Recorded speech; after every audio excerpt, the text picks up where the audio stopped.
Assalamualaikum warahmatullahi wabarakatuh. Saya Ade Rahman akan membahas tentang metode studi Islam. Untuk pembagian daftar materi pembahasan: A. Metode pendidikan Islam, pendekatan Islam, metode pelajaran Islam, dan pengembangan tenaga pengajar. Oke, kita akan mulai dengan metode pendidikan Islam. Nah, metode pendidikan Islam berarti suatu cara yang harus dilalui untuk menyajikan bahan pengajaran agar tercapai suatu tujuan pengajaran.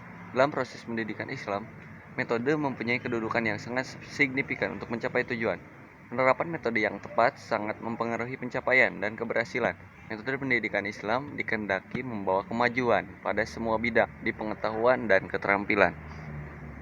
Nah, itu untuk metode pendidikan Islam.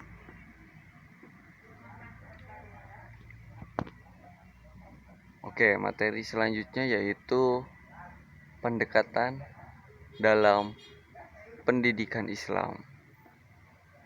Pendekatan, mendekati. Nah, ini merupakan metodologi pendidikan Islam yang dinyatakan dalam Al-Quran menggunakan sistem multi approach yang meliputi 1. Pendekatan religius, 2. Pendekatan filosofis, 3. Pendekatan rasio kultural, dan 4. Pendekatan scientific.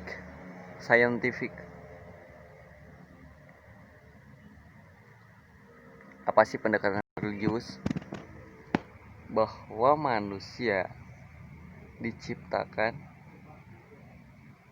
memiliki potensi dasar fitrah suci atau bakat agama. Jadi manusia pada hakikatnya adalah suci yang didasarkan pada religius, ketuhanan. Lalu yang kedua, pendekatan filosofis, bahwa manusia adalah makhluk rasional yang berpikir atau berakal dan mempunyai pikiran untuk mencerna semua hal yang mereka dapat. Jadi ini filosofis itu lebih ke pemikiran rasional, pola pikir dari manusia itu sendiri. Bisa pendekatan filosofis. Yang ketiga, pendekatan rasio kultural.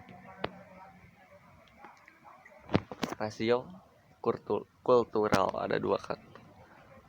Bahwa manusia adalah makhluk bermasyarakat dan berkebudayaan. Nah, jadi manusia itu dikategorikan sebagai makhluk yang bermasyarakat dalam artian sosial dan berkebudayaan, memiliki kebudayaan masing-masing tersendiri, sehingga latar belakangnya mempengaruhi proses pendidikan itu sendiri jadi berbeda-beda. Yang keempat, pendekatan scientific, bahwa manusia memiliki kemampuan kognitif dan afektif yang harus ditumbuh kembangkan. Ini untuk scientific, kognitif dan afektif. Oke, materi ketiga, metode pengajaran di lembaga pendidikan Islam.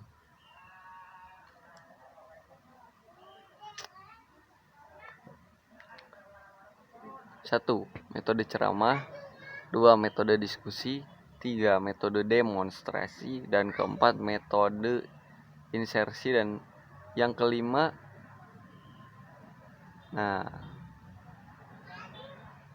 metode ceramah, metode penyampaian materi pelajaran kepada siswa dengan cara penuntutan lisan secara langsung yang didengar oleh peserta didik, baik dalam skala kecil maupun besar perkembangan. Metode ini sudah dilakukan sejak zaman pendidikan Islam awal. Hingga kini metode ceramah ini masih terus dipertahankan karena memiliki kelebihan sendiri. Oke. Yang kedua, metode diskusi.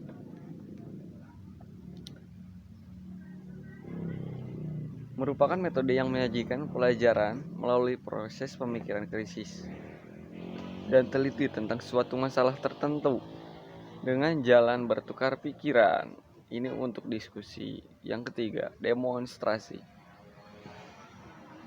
Jangan menyatakan demonstrasi itu buruk, karena ini merupakan metode pengajaran dengan menggunakan media atau alat untuk menjelaskan suatu konsep materi pengajaran tertentu untuk memperlihatkan bagaimana sih metode ini berjalan.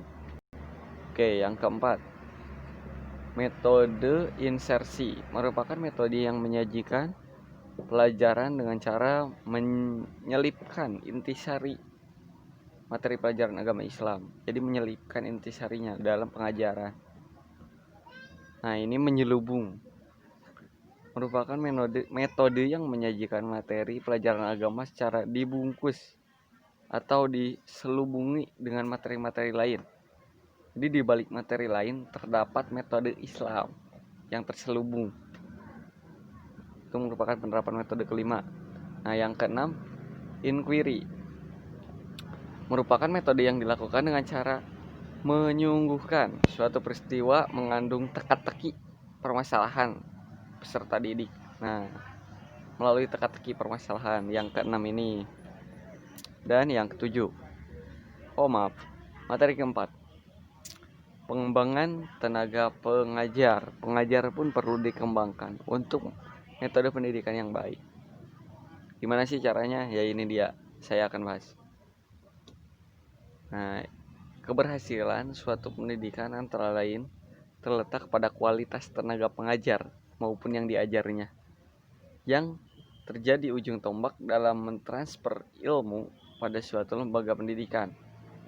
Dengan demikian dibutuhkan beberapa kiat untuk memotivasi kiat tersebut antara lain. Nah, ini untuk memotivasi para tenaga pengajar gitu. Variasi belajar, memancing apresiasi anak didik. Nah, jadi gak jenuh. Apresiasi bagaimana sih pengajar itu yang baik seperti apa gitu. Keterampilan mengadakan variasi dalam mengajar meliputi 3 aspek: variasi dalam menggunakan media, bahan pengajaran, variasi dalam interaksi tenaga pengajar dengan pendidik. Dalam memberikan pengetahuan agama kepada lembaga pendidikan Islam, selanjutnya kreatif dan inovatif. Nah, dan pembentukan moral karakteristik peserta didik.